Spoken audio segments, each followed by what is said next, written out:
ॐ श्री परमात्मने नमः। अथ एकादशोऽध्यायः। अर्जुन उवाच मदनुग्रहाय परमं गुह्यमध्यात्मसंज्ञितं यत्त्वयोक्तं वचस्तेन मोहोऽयं विगतो मम। भवाप्ययौ हि भूतानां श्रुतौ विस्तरशो मया त्वत्तः कमलपत्राक्ष माहात्म्यमपि चाव्ययम्। एवमेतद्यथार्थत्वम् आत्मानं परमेश्वर द्रष्टुमिच्छामि ते रूपम् ऐश्वरं पुरुषोत्तम। मन्यसे यदि तच्छक्यं मया द्रष्टुमिति प्रभो योगेश्वर ततो मे त्वं दर्शयात्मानमव्ययम्। श्रीभगवानुवाच पश्य मे पार्थरूपाणि शतशोऽथसहस्रशः नानाविधानि दिव्यानि नानावर्णाकृतीनि च। पश्यादित्यान् वसून् रुद्रान् अश्विनौ मरुतस्तथा बहून् यदृष्टपूर्वाणि पश्याश्चर्याणि भारत। इहैकस्थं जगत्कृत्स्नं पश्याद्य सचराचरं मम देहे गुडाकेश यच्छान्यद्द्रष्टुमिच्छसि न तु मां शक्यसे द्रष्टुम् अनेनैव स्वचक्षुषा दिव्यं ददामि ते चक्षुः पश्य मे योगमैश्वरम्। सञ्जय उवाच एवमुक्त्वा ततो राजन् महायोगीश्वरो हरिः दर्शयामास पार्थाय परमं रूपमैश्वरम्। अनेकवक्त्रनयनम् अनेकाद्भुतदर्शनम् अनेकदिव्याभरणं दिव्यानेकोद्यतायुधम् दिव्यमाल्याम्बरधरं दिव्यगन्धानुलेपनं सर्वाश्चर्यमयं देवम् अनन्तं विश्वतोमुखं। दिवि सूर्यसहस्रस्य भवेद्युगपदुत्थिता यदि भासदृशी सा स्याद् भासस्तस्य महात्मनः। तत्रैकस्तं जगत्कृत्स्नं प्रविभक्तमनेकधा अपश्यद्देव देवस्य शरीरे पाण्डवस्तदा ततः स विस्मयाविष्टः हृष्टरोमा धनञ्जयः प्रणम्य शिरसा देवं कृताञ्जलिरभाषत। अर्जुन उवाच पश्यामि देवांस्तव देवदेहे सर्वांस्तथा भूतविशेषसङ्गान् ब्रह्माणमीशं कमलासनस्थं ऋषींश्च सर्वानुरगांश्च दिव्यान् अनेकबाहूदरवक्त्रनेत्रं पश्यामि त्वां सर्वतोऽनन्तरूपं नान्तं न मध्यं न पुनस्तवादिं पश्यामि विश्वेश्वर विश्वरूप। किरीटिनं गदिनं चक्रिणं च तेजोराशिं सर्वतो दीप्तिमन्तं पश्यामि त्वां दुर्निरीक्ष्यं समन्तात् दीप्तानलार्कद्युतिमप्रमेयं। त्वमक्षरं परमं वेदितव्यं त्वमस्य विश्वस्य परं निधानम्। त्वमव्ययः शाश्वतधर्मगोप्ता सनातनस्त्वं पुरुषो मतो मे। अनादिमध्यान्तमनन्तवीर्यम् अनन्तबाहुं शशिसूर्यनेत्रं पश्यामि त्वां दीप्तहुताशवक्त्रं स्वतेजसा विश्वमिदं तपन्तं।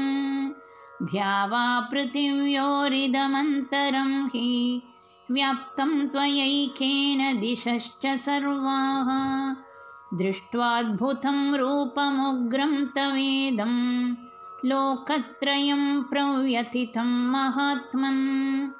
अमीहि त्वां सुरसङ्घा विशन्ति केचिद्भीताः प्राञ्जलयो गृह्णन्ति स्वस्तीत्युक्त्वा महर्षि सिद्धसङ्गाः स्तुवन्ति त्वां स्तुतिभिः पुष्कलाभिः रुद्रादित्या वसवो ये च साध्याः विश्वेश्विनौ मरुतश्चोष्मपाश्च गन्धर्वयक्षासुरसिद्धसङ्घाः वीक्षन्ते त्वां विस्मिताश्चैव सर्वे रूपं महत्ते बहुवक्त्रनेत्रं महाबाहो बहुबाहूरुपादं बहूदरं बहुदंष्ट्राकरालं दृष्ट्वा लोकाः प्रव्यथितास्तथाहं नभस्पृशं दीप्तमनेकवर्णं व्यात्ताननं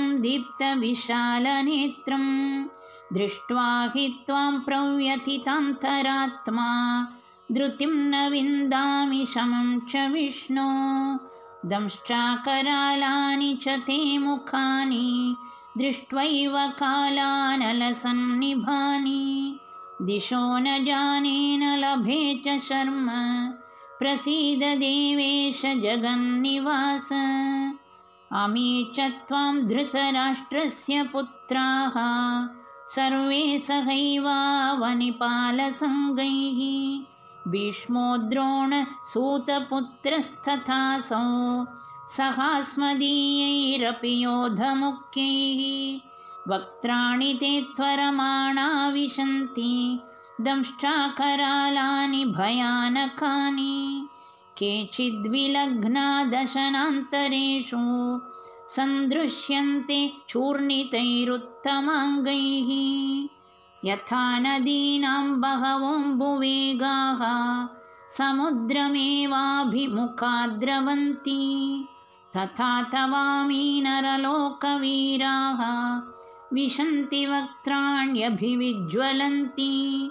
यथा प्रदीप्तं ज्वलनं पतङ्गाः विशन्ति नाशाय समृद्धवेगाः तथैव नाशाय विशन्ति लोकाः तवापि वक्त्राणि समृद्धवेगाः लेलिह्यसे ग्रसमानः समन्तात् लोकान् समग्रान् वदनैर्ज्वलद्भिः तेजोभिरापूर्य जगत्समग्रं वासस्तवोग्राः प्रतपन्ति विष्णो आख्याहि मे को भवानुग्ररूपः नमोऽस्तु ते देववरप्रसीद विज्ञातुमिच्छामि भवन्तमाद्यं न हि प्रजानामि तव प्रवृत्तिं श्रीभगवानुवाच कालोऽस्मि लोकक्षयकृत्प्रवृद्धः लोकान् समाहर्तुमिह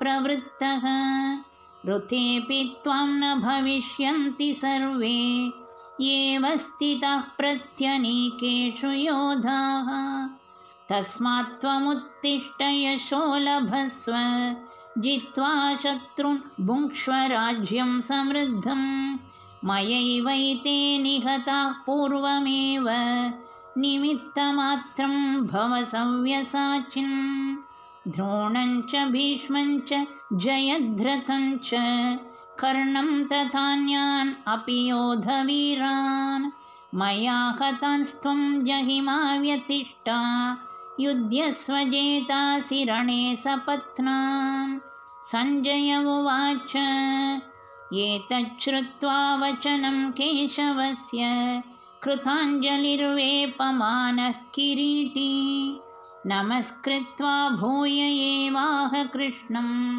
सगद्गदं भीतः प्रणम्य अर्जुन उवाच स्थाने ऋषिकेश तव प्रकीर्त्या जगत्प्रहृष्यत्यनुरज्यते च रक्षांसि भीतानि दिशो द्रवन्ति सर्वे नमस्यन्ति च सिद्धसङ्गाः कस्माच्च तेन न मेरन्महात्मन् गरीयसे ब्रह्मणोऽप्यादिकर्त्रे अनन्तदेवेश जगन्निवास त्वमक्षरं सदसत्तत्परं यत् त्वमादिदेवः पुरुषः पुराणः त्वमस्य विश्वस्य परं निधानं वेत्तासि वेद्यं च परं च धाम त्वया ततं विश्वमनन्तरूप वायुर्यमोऽग्निर्वरुणः शशाङ्कः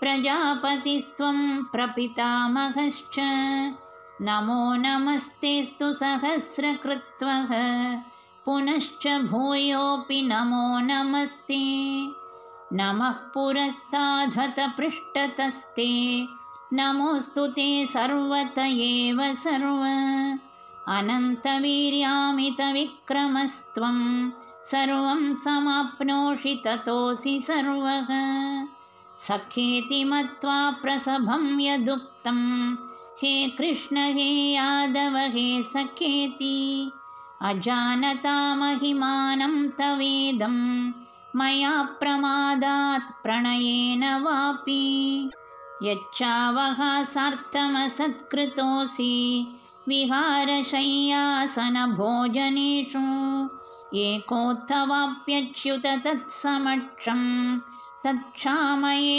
त्वामहमप्रमेयम् पितासि लोकस्य चराचरस्य त्वमस्य पूज्यश्च गुरुर्गरीयान् न त्वत्समोऽस्त्यभ्यधिकः कुतोऽन्यः लोकत्रयेऽप्यप्रतिमप्रभाव तस्मात् प्रणम्य प्रणिधाय कायं प्रसादये त्वाम् अहमीशमीढ्यं पितेव पुत्रस्य सखेव सख्युः प्रियः प्रियायार्हसि देव सोढुम् अदृष्टपूर्वं हृषितोऽस्मि दृष्ट्वा भयेन च प्रव्यथितं मनो मे तदेव मे दर्शय देवरूपं प्रसीद देवेश जगन्निवास किरीटिनं गदिनं चक्रहस्तम् इच्छामि त्वां द्रष्टुमहं तथैव तेनैव रूपेण चतुर्भुजेन सहस्रबाहो भव विश्वमूर्ते श्रीभगवानुवाच मया प्रसन्नेन तवार्जुनेदं रूपं परं दर्शितमात्मयोगात्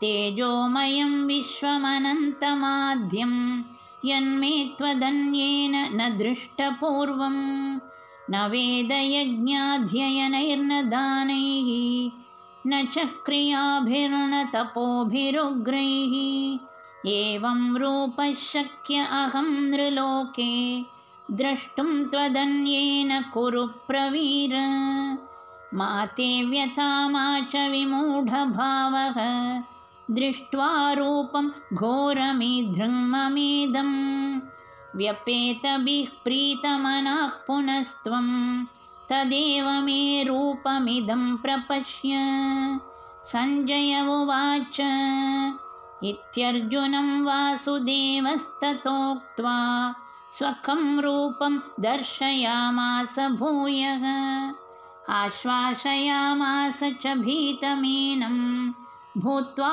पुनः सौम्य वपुर्महात्मा अर्जुन उवाच दृष्ट्वेदं मानुषं रूपं तव सौम्यं जनार्दन इदानीमस्मि संवृत्तः सचेतः प्रकृतिं गतः श्रीभगवानुवाच सुदुर्दर्शमिदं रूपं दृष्टवानसि यन्मम देवा अप्यस्य रूपस्य नित्यं दर्शनकाङ्क्षिणः नाहं वेदैर्न तपसा न दानेन न चेज्यया शक्य एवं विधो द्रष्टुं दृष्टवानसि मां यथा भक्त्या त्वनन्यया शक्यः अहमेवं विधोऽर्जुन ज्ञातुं द्रष्टुं च तत्त्वेन प्रवेष्टुं च परन्तप मत्कर्म कृन्मत्परमः मद्भक्तः सङ्गवर्जितः निर्वैरः सर्वभूतेषु यः स मामेति पाण्डव। ॐ तत्सदिति श्रीमद्भगवद्गीतासु उपनिषत्सु ब्रह्मविद्यायां योगशास्त्रे श्रीकृष्णार्जुनसंवादे विश्वरूपदर्शनयोगो नाम 11.